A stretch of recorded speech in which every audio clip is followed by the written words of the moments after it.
안녕하십니까. 이찬용 부동산입니다. 오늘은 2022년 4월 17일, 토론토 부동산 TV 115편, 부동산 시장의 위기와 기회라는 제목을 가지고 말씀드리도록 하겠습니다. 방송한 지 한 열흘 좀 더 됐나요? 근데 지금 요즘 세상 돌아가는 게 너무 빨리 돌아가고 상황이 급변하는 것 같아가지고 지금만 전 또 방송을 시작했습니다.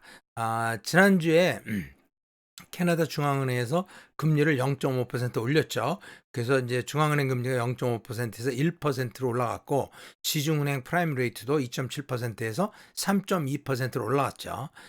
문제는 이제 올 2월 달 그 물가 상승률이 지난해 대비 물가 상승률이 5.7%.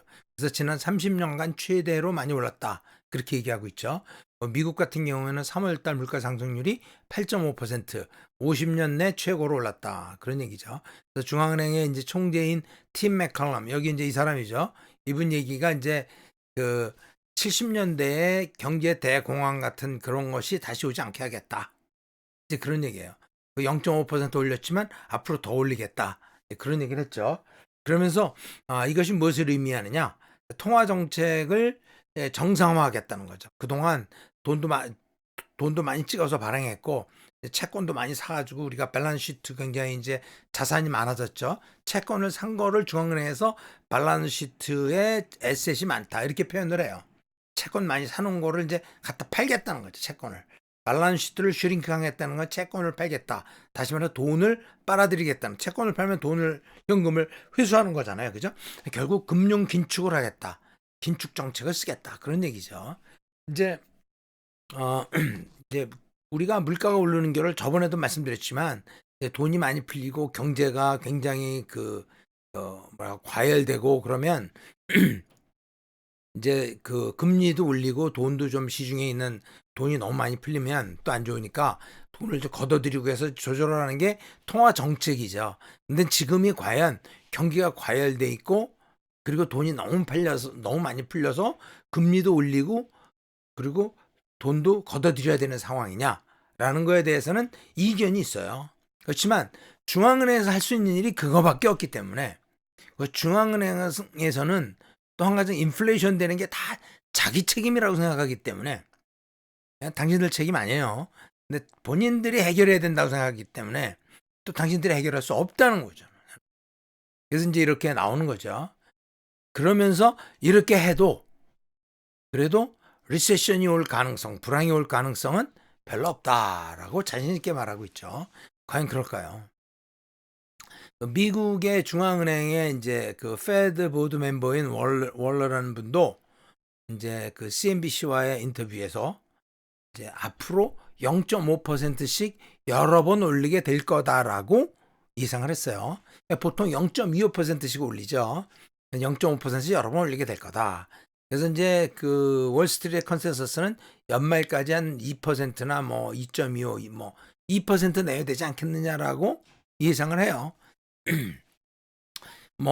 미국뿐 아니라 전 세계 뉴질랜드도 카나다 올릴 때 같이 올렸다 그러고 전 세계 많이 올리고 있는데 중국에서는 이제 어저께 뉴스인데 파이낸셜 타임스에 나온 어제 뉴스인데 중국에서는 은행들의 지급 준비율을 낮춰줬다 그래요. 그 얘기는 뭐냐면 오히려 반대로 금융 완화라는, 돈을 더 빌려줘라는 얘기죠. 그죠? 돈을 굉장히 금융 경제를 풀어줘라. 중국하고 미국하고 가는 방향이 다르다는 거죠. 각국마다 자기네들이 생각하는 경제를 보는 눈이 다를 수 있죠. 네. 블랙럭이라는 회사는 전 세계에서 가장 큰 손이죠. 하마같이 입이 큰 회사죠. 이 회사가 갖고 있는 자산이 6.8조 달러예요. 6.8조 달러. 그럼 이게 과연 얼마나 큰 돈이냐? 미국의 1년 예산이에요.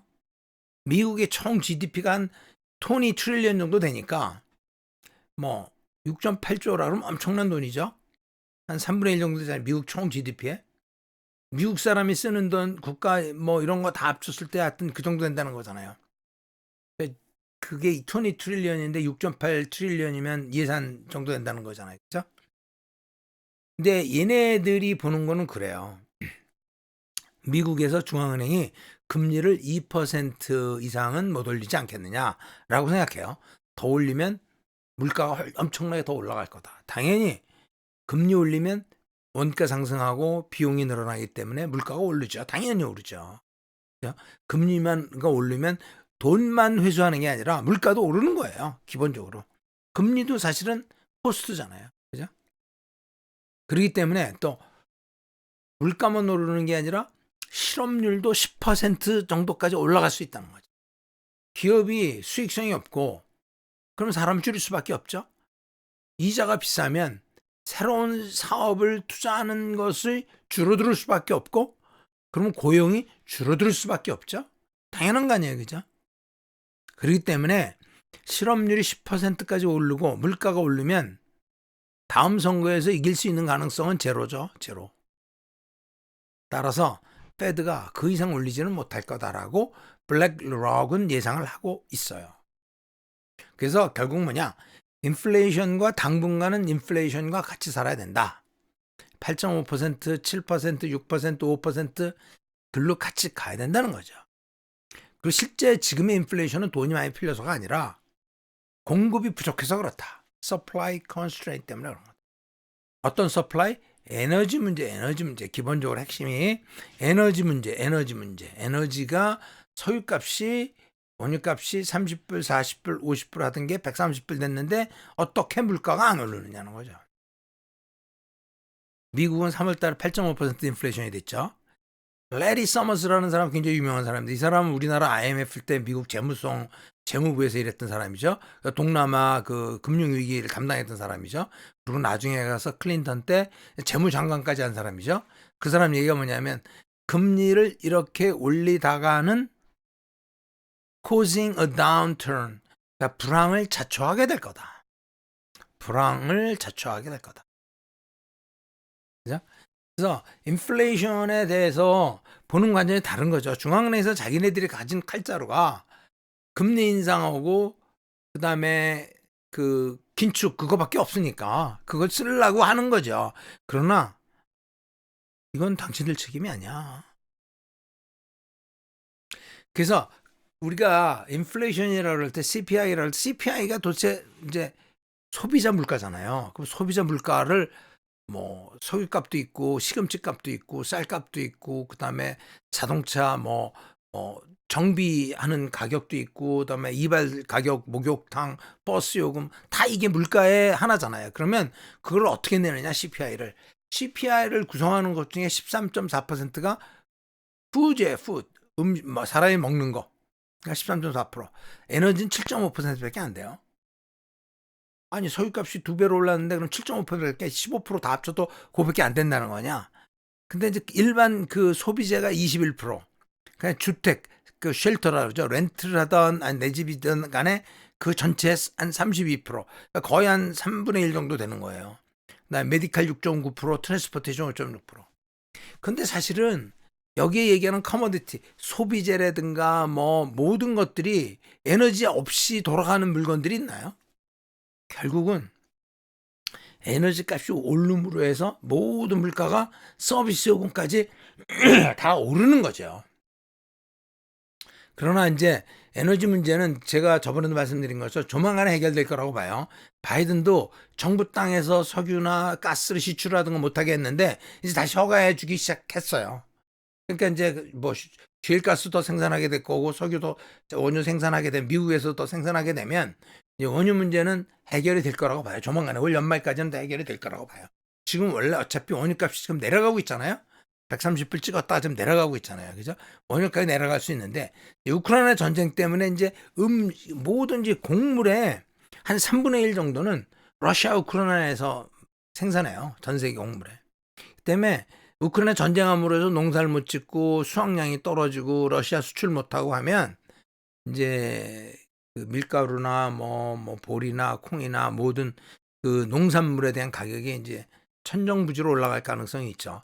세계적인 곡창지대라 그러면은 기본적으로 그 우크라이나, 러시아, 그다음에 미국, 캐나다, 브라질 뭐 그러잖아요. 그죠? 거기에서 지금 그 중에 한 군데가 지금 터진 거잖아요. 그러면 뭐 음식값이 그 곡물값이 오르면 또 그것이 또 하나의 그 인플레이션의 요소가 되죠, 사실은요. 하여튼 그래요. 근데 이제 CPI라는 거가 이제 우리가 원유가를 놓고 봤을 때 여기 좀 이렇게 라인 그래프는 원유 가격이에요, 원유 가격. 그 밑에 막대 그래프는 인플레이션 레이트예요. 인플레이션 레이트가 중앙은행에서 관리하고 있는 게 2% 내외잖아요. 그러니까 1.5%에서 2.5% 사이에 관리하면 오케이, 잘하고 있다고 보는 거죠. 그럼 언제 이렇게 되느냐 하면 석유 가격이 60불에서 70불 대 50불, 60불, 70불 요때 왔다 갔다 할 때는 원유가 겨우 인플레이션은 거의 똑같이 생겼어요, 모양이. 그렇잖아요? 약간 인플레이션이 원유 가격부터 한 2, 3개월 뒤로 따라오죠. 조금 원유 가격이 올라가면 한 2, 3개월 있다가 물가 오르고 원유 가격이 내려가면 2, 3개월 있다 물가 내리고 그렇게 되는 거잖아요. 차트 보면 딱 그렇게 돼 있잖아요, 모양이. 그죠? 그리고 원유 가격이 뭐 거의 그냥 20불 이하로 내려갔을 때 보면 물가가 거의 안 오르는 걸로 돼 있잖아요.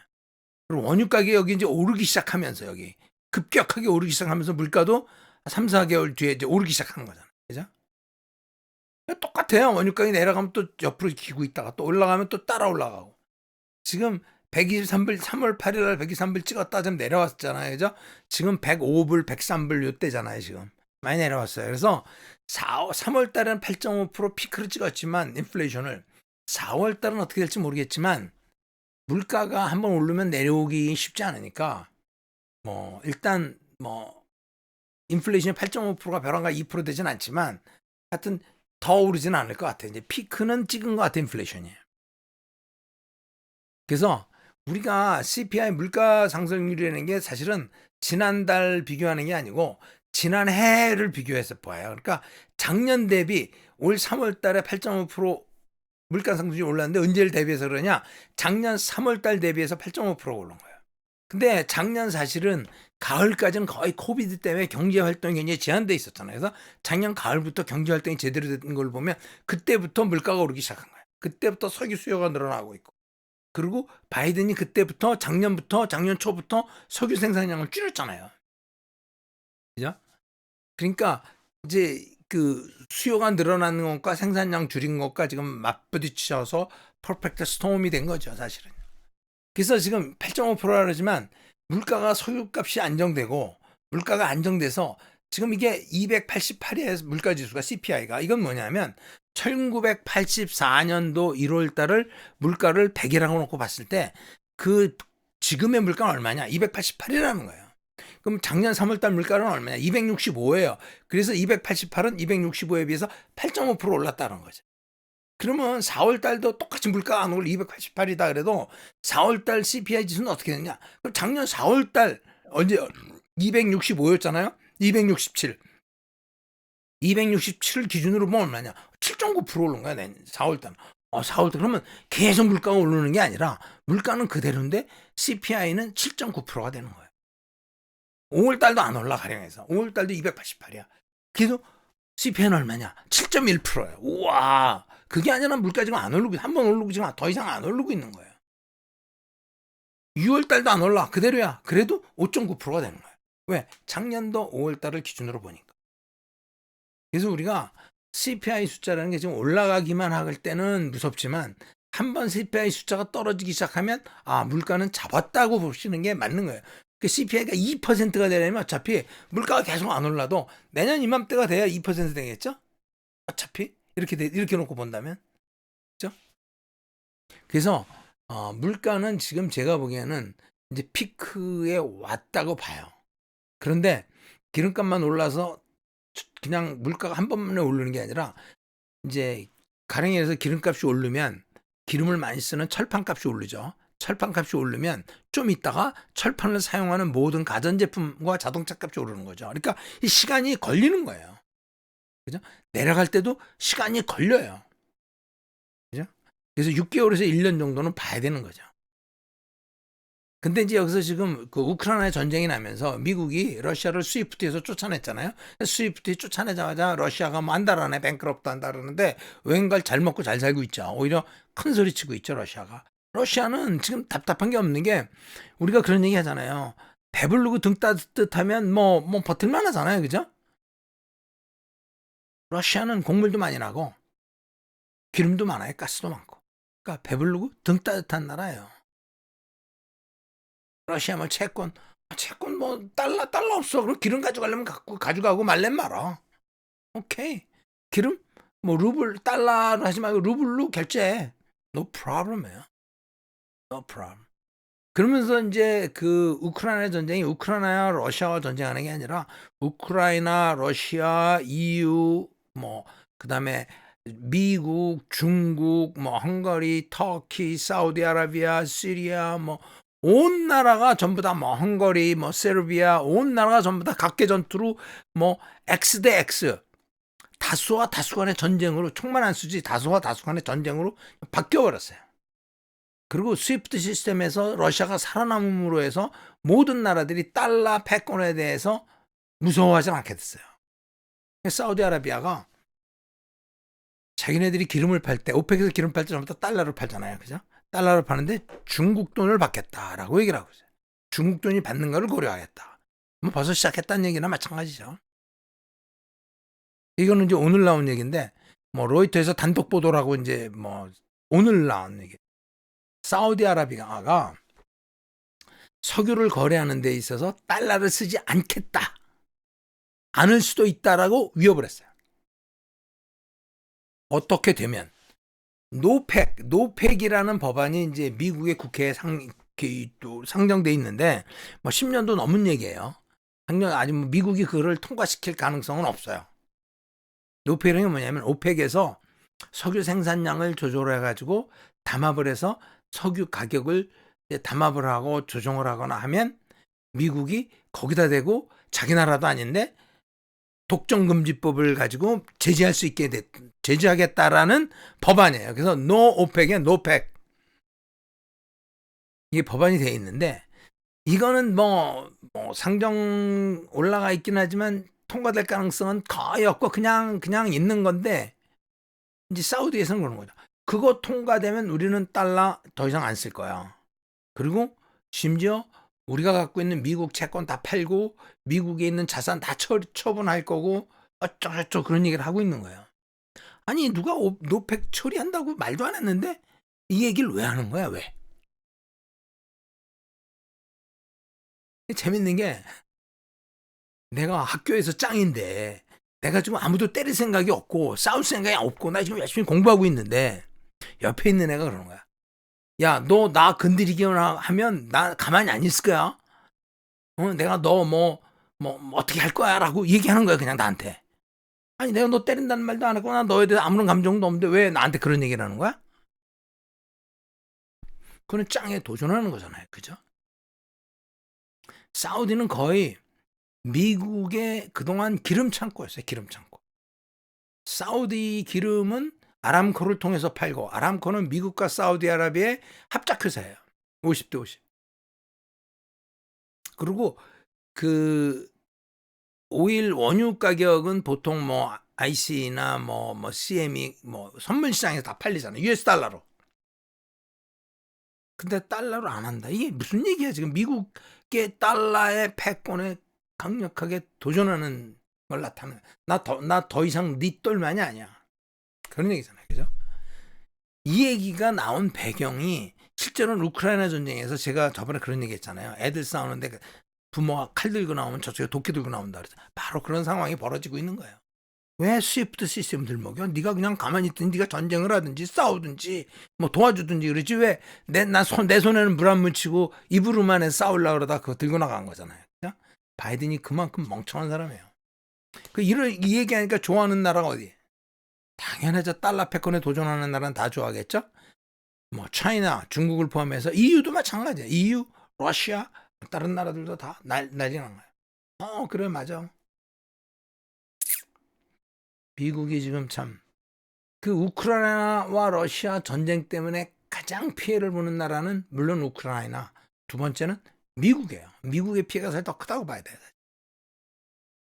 이런 상황에서 지금 이제 토론토의 부동산은 강력한 역풍이 불고 있을 거다. 불고 있고 가격이 벌써 내려가기 시작했죠. 올 연말까지 그 금리가 2.5%까지 되면 모든 하우싱 액티비티가 굉장히 크게 타격을 받을 거다라고 예상을 하고 있는 거예요. 하우싱 액티비티라는 거는 거래뿐만 아니라 집을 새로 신축하거나 아니면 리노베이션 하거나 그냥 택지를 개발하거나 하는 것들이 전부 다 하우싱 액티비티잖아요. 그죠? 그런 것들이 크게 저항을 받을 거다. 그 얘기는 뭐냐면 지금 아까 말씀드린 것처럼 CPI에서도 소비자 물가 지수에서도 그 쉘터가 차지하는 비용이 거의 3분의 1 정도 되잖아요. 경제에서도 엄청난 많은 비중이 기본적으로는 하우싱 액티비티에서 뭐 고용도 나오고 실제적인 GDP도 해결이 되고 엄청나게 많은 활동하는 것이 그것이 엄청난 타격을 받을 거다라는 거 얘기를 하고 있어요. 실질적으로 가격을 보면 단독주택, 4베드룸 단독주택을 놓고 봤을 때 3월 달과 4월 달, 4월 달 아직 안 끝났기 때문에 3월 달 첫 번째 2주, 4월 달 2주, 실제로 가격이 움직이기 시작한 거는 3월 달 두 번째 주부터예요. 그러니까 첫 번째 주는 굉장히 스트롱했고 두 번째 주부터 약간 냄새가 나다가 세 번째, 네 번째 주에 많이 내려갔죠. 거래도 좀 뜸해지고.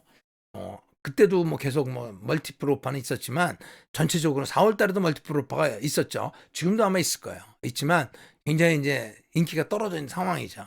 4베드룸 하우스를 보면 토론토 같은 경우에는 3월 달, 4월 달 놓고 토론토는 사실 다른 외곽에 비해서 가격도 안 오르다가 막판에 오르기 시작했어요. 그럼 많이 오르지도 않았죠. 그래서 기본적으로 이제 4월 달에도 토론토는 11% 올랐어요. 토론토 쪽은 4베드룸 나와서 230만 불에서 257만 불, 258만 불까지.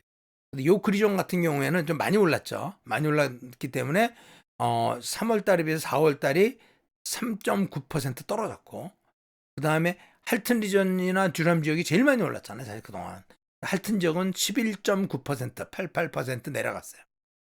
한 달 만에 11% 내려갔어요.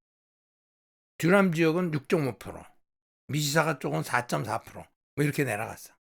그래서 전체적으로 보면 지금 내려가기 시작했다라고 보는 게 맞는 거죠. 내려갔다가 아니라 내려가고 있다라고 표현하는 게 더 정확할 수 있어요. 내려가고 있다. 나 지금 집 샀는데 어떻게? 괜찮아요. 그냥 버티면 돼요. 집값은 어차피 뭐 우리가 뭐 채소나 무슨 뭐 과일처럼 사서 당장 안 먹으면 버리는 게 아니잖아요. 그죠? 가지고 계시면 돼요. 거래량도 3월과 4월 거래량 비교하면 토론토도 가격이 올랐다래도 거래량이 3분의 1 팍 줄어들었고 요크 리전이나 할튼, 듀람, 미시사가 쪽도 거의 3분의 1 이상 줄어들었어요. 그나마 듀람 지역은 그래도 거래가 많이 돼요. 가격이 싸니까 듀람 지역은 아직도 메리트가 있어요. 하지만 전체적으로 거래는 내려갔다.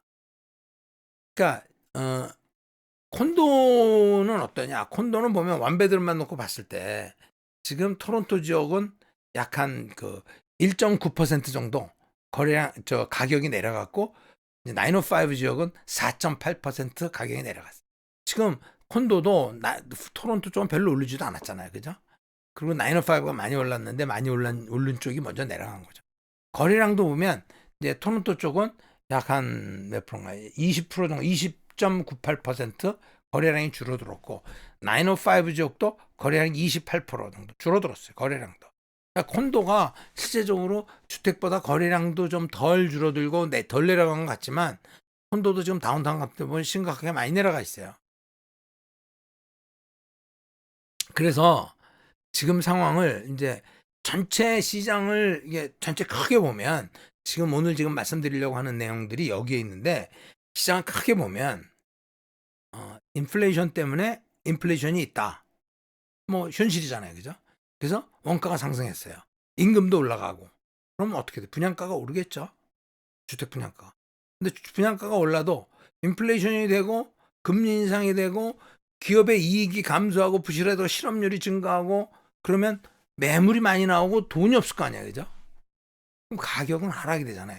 가격이 하락되고 분양가가 상승하면 어떤 일이 일어나? 미분양 되겠죠? 미분양 되겠죠. 미분양 되는 꼴을 못 보죠. 돈 있는 애들은, 돈 있는 빌더들은. 분양 안 해. 그래, 뭐, 분양가 올라가 경기 살면 그때 분양하지, 뭐. 트라이델이나 맨키스나 큰 회사들은 다 그래. 분양 안 해요. 분양 안 해. 오케이, 안 해. 쉬어. 한 2년만 쉬지, 뭐. 안 해요. 조그만 빌더들은 이제 망하지 않으려면 뭐 해야 되겠죠. 조그만 타운하우스 있고 그런 애들은 분양해야 될 거 아니에요. 그죠? 이미 분양하고 있던 것들 중에서 미분양되는 것도 많이 나올 거 아니에요. 그죠? 가격이 비싸서가 아니라 사람들이 부동산 시장이 내려갈 거라고 보고, 그리고 또 돈이 없어서 내 집을 팔아야 되는데 무슨 분양을 받아. 그렇게 되면 이제 분양이 좀 덜 될 수 있는 거죠. 콘도도 마찬가지예요. 그리고 실제적으로 발란스 시트를 아직 미국 같은 경우에서는 이제 그 채권을 매입하는 건 그만뒀지만, 채권이 만기가 오면 다시 인베스트해요. 다시 그 똑같은 채권으로 바꿔요. 그러니까 계속 채권 보유를 유지를 하는데, 그것도 줄이겠다는 거잖아요. 그래서 20 빌리언 이상 나오는 거는 안 하겠다, 뭐 이런 식으로 이제 캡을 만들어 가지고 계속 줄여나가고 있어요. 아직 시작도 안 했어요. 사실은 자산 시작 안 했지만 긴축하기 시작하면 미국의 채권 시장이라든가 주식 시장에서 돈이 빠져나가겠죠. 결국은 부동산에서 빠져나갈 수밖에 없죠. 그죠? 그렇게 되면 이제 부동산 시장도 좀 어려워지지 않겠느냐, 이렇게 보는 거죠. 그러니까 전체적으로 보는 거예요. 미국도 지금 주택 가격이 굉장히 많이 올랐잖아요. 그죠? 그리고 우크라이나 전쟁은 지금 계속 장기화될 가능성이 많아졌죠.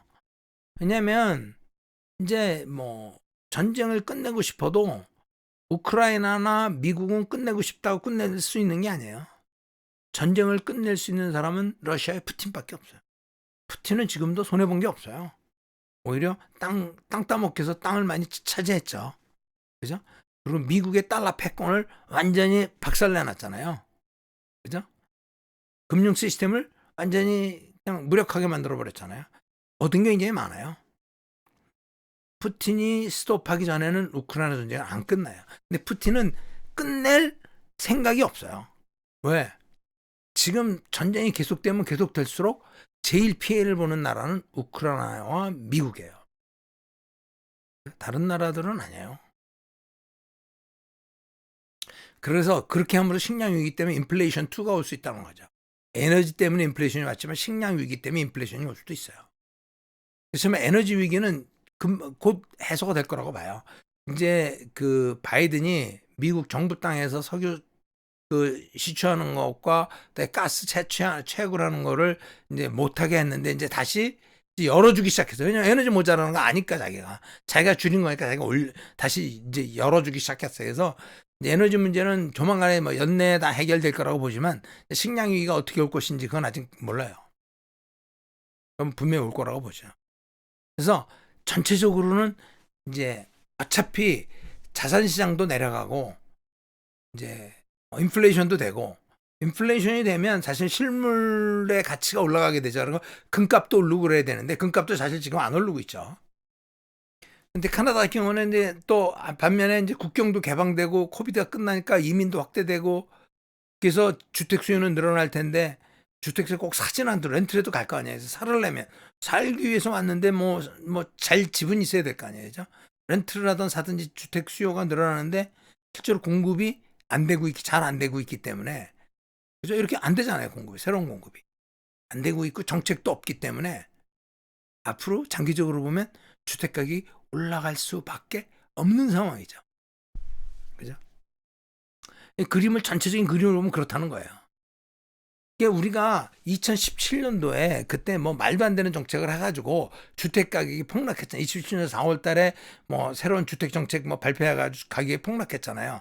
그게 4월 달에 발표를 해가지고 4개월 만에 바닥을 쳤어요. 8월 달에. 지금 실제 거래 가격은 20% 떨어졌다 그러지만 주로 콘도가 많이 떨어지고, 콘도가 많이 거래됐기 때문에 20%고, 홈프라이스 인덱스 상으로 보면 9% 떨어진 걸로 해서 9% 전체적으로 보면. 그렇지만 이제 싼 게 많이 떨어지고 콘도가 많이 떨어지고 콘도가 많이 거래됐기 때문에 20%는 나와 있는 거죠. 많이 거래된 거를 평균을 내니까 싼 거가 많이 거래됐으니까 그 평균이 좀 내려간 거죠. 하여튼 뭐 정확하게 하면 19%에서부터 20% 사이 떨어진 거죠. 모든 부동산의 가격이. 그죠? 떨어진 다음에 그게 리커버리 되는 데까지는 언제 리커버리 되느냐? 2년 지나고 나서 2019년도 4월 달에 그때부터 이제 가격이 이제 그때 바닥을 찍고 조금씩 지그재그로 하면 조금씩 올라가다가 이 전체적인 커브가 확 바뀐 게 2년이 지나면부터 확 급격하게 올라가는 걸로 바뀌었어요. 자, 이 차트를 보자. 이걸 보고 공부를 하자는 거죠, 우리가. 지금 상황에서 뭐 이것과 똑같진 않아요. 사실 똑같다고 볼 수가 없어요. 왜냐하면 부동산 시장이 무너진 게 다르기 때문에. 그렇지만 같은 게 있어요. 너무 급격히 올랐기 때문에 사람들의 컨센서스가 야 너무 많이 올랐다. 이제 좀 쉬어가야 되겠다는 그런 마인드가 있잖아요. 그죠? 그건 똑같아요.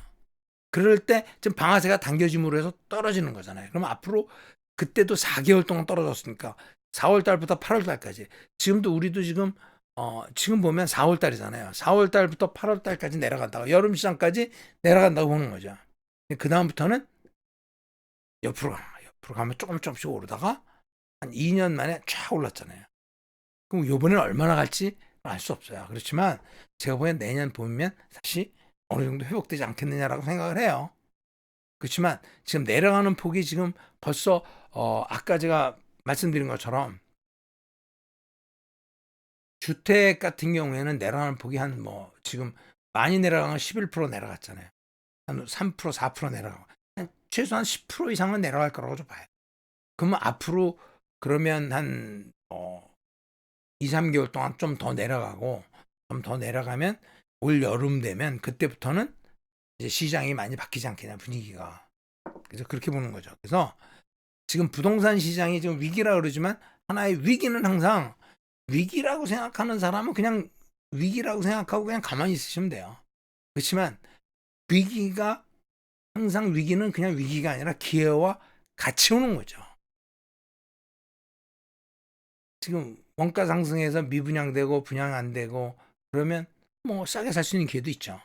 시장이 냉각되고 거래가 감소하고 투자가 감소되고 그러면 전체적으로 가격이 하락되는 거죠.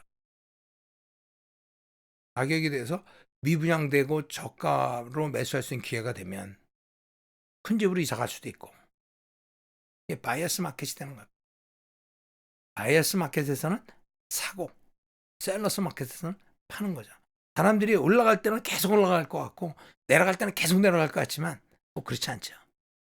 그래서 지금부터 이제 잘 준비를 하셨다가 올 여름이 지나면서부터는 우리가 좋은 물건이 저가에 나오는 게 있다 그러면 그때부터는 인조어 쇼핑할 시점이다. 하나의 기회다. 그러니까 우리가 그동안 지난 10년 이렇게 쭉 보면 계속 가파르게 올라가기만 했지 쉰 거는 2017년도 단 한 번밖에 없었잖아요. 그죠? 지금도 마찬가지로 쉬어가는 거지만 토론토 부동산 시장은 그 체질 자체가 프레임 자체가 사실은 굉장히 단단하고 떨어질래야 떨어질 수 없는 그런 마켓이에요. 그건 여러분들 다 경험해 보셨고 다 아시고 계시는 거예요. 강남 불패라 그러지만 한국 사람들이 정말 토론토 부동산은 지금 아직도 굉장히 올라갈 수 있는 여력이 많이 남아있다는 거예요. 그래서 집이 없고 사람이 많은데 사람은 계속 들어오고 있는. 그래서 지금부터 우리가 나쁘게만 보는 것보다 지금 뭐 자기 집을 뭐 판다 그런 거는 제가 보기에는 별로 좋은 기회는 아닌 것 같아요. 물론 앞으로 더 떨어지면 지금 빨리 오늘이라도 팔 수 있다 하면 오케이. 오늘 팔고 한 2, 3개월 있다 또 산다? 딴 거를. 그 차이가 얼마나 날지 모르겠지만 뭐 그렇게 섞어서 할 필요는 없어요. 하여튼 오늘 부동산 시장이 위기를 맞았고 꼭 위기만이 아니라 이것이 하나의 기회가 될 수 있다는 그런 얘기를 말씀드리고 싶었어요. 그래서 하여튼 오늘 여기까지 하고 끝까지 시청해 주셔서 감사합니다. 그럼 여기까지 하겠습니다.